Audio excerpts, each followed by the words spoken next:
আসসালামু আলাইকুম রহমতুল্লাহ ভাইজান। সালাম রাহমাতুল্লাহ। তো ভাইজান, আমার একটা জিনিস জানার ইচ্ছা। জি। আপনারা তো বিভিন্ন জায়গায় দাওয়াতি কাজ করেন। তো দাওয়াতি কাজ করতে গিয়ে বিভিন্ন সময় বিভিন্ন মানুষের কটু মন্তব্য শুনতে হয় আপনাদের। এতে আপনাদেরও মন খারাপ হয়ে যায়, আমাদেরও মন খারাপ হয়ে যায়। এখন এই জন্য করণীয় কি আমাদের আমাদের কি দেখে সামনের দাওয়াতি কাজ মানে এগিয়ে এগিয়ে নেওয়ার জন্য আমাদের নেওয়া উচিত? এই বিষয়ে আপনার ধারণা কি আমাদের একটু জানাবেন ইনশাআল্লাহ। শুকরান, জাযাকুমুল্লাহ খায়রান। প্রশ্নটা অত্যন্ত গুরুত্বপূর্ণ। আমরা যখন অন্যের মন্তব্য শুনি তখন গন্তব্য হারিয়ে ফেলি। আমরা তখন গন্তব্য ঠিক রাখতে পারি না। আর গন্তব্য যখন ঠিক রাখতে পারি না তখন দেখা যায় যে আমি মানসিকভাবে দুশ্চিন্তা ভুগছি, পেরেশানিতে ভুগছি। আমি যে টার্গেটটা রেখেছিলাম টার্গেটটা হারিয়ে ফেলছি এবং লাইনচ্যুত হয়ে গেছে। নানান সমস্যা, নানা জটিলতা চলে আসে। দেখেন, আপনি মন্তব্য যখন শুনছেন অন্য থেকে, গন্তব্য হারিয়ে ফেলছেন। কিন্তু আপনি যদি দেখেন মুহাম্মদ রাসূলুল্লাহ সাল্লাল্লাহু আলাইহি ওয়াসাল্লাম, সাহাবা, নবীদের সময় যদি দেখেন, আমার নবীকে গালি দেয়নি, পাগল বলেছে, কটু মন্তব্য করেছে, কাজে ভাষা গালি দিয়েছে, পিঠে বুড়ি চাপিয়ে দিয়েছে, বলেছে মোহাম্মদ আমি তোমার দিন ধর্ম মানবো, তুমিও মানো আমাদেরকে, এভাবে অফার করেছে, বলেছে। বলেন আল্লাহ রাসূল কি তার গন্তব্য হারিয়ে ফেলেছিলেন? সুবহানাল্লাহ। সাল্লাল্লাহু আলাইহি ওয়াসাল্লাম তিনি কিন্তু গন্তব্য হারিয়ে ফেলেন নাই। তিনি কি করছেন? মন্তব্য শুনেছেন, ওটাকে মুড়িয়ে রেখে দিয়েছেন।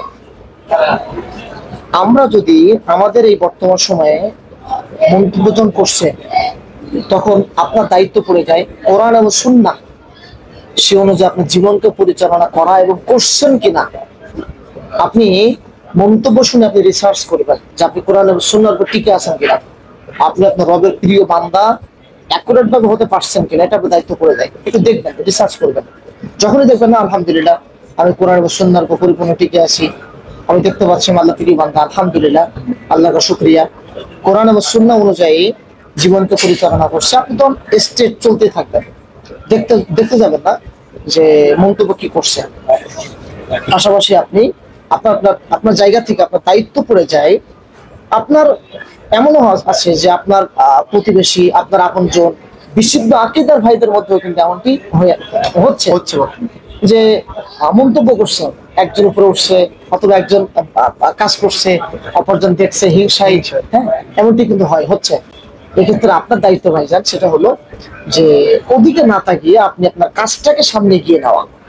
ইনশাআল্লাহ দেখবেন যারা আপনার নিয়ে মন্তব্য করেছিল আপনার গন্তব্যকে হোঁচট খাওয়ানোর জন্য, তারাই দেখবেন ইনশাআল্লাহ আপনাকে মুবারকবাদ জানাবে।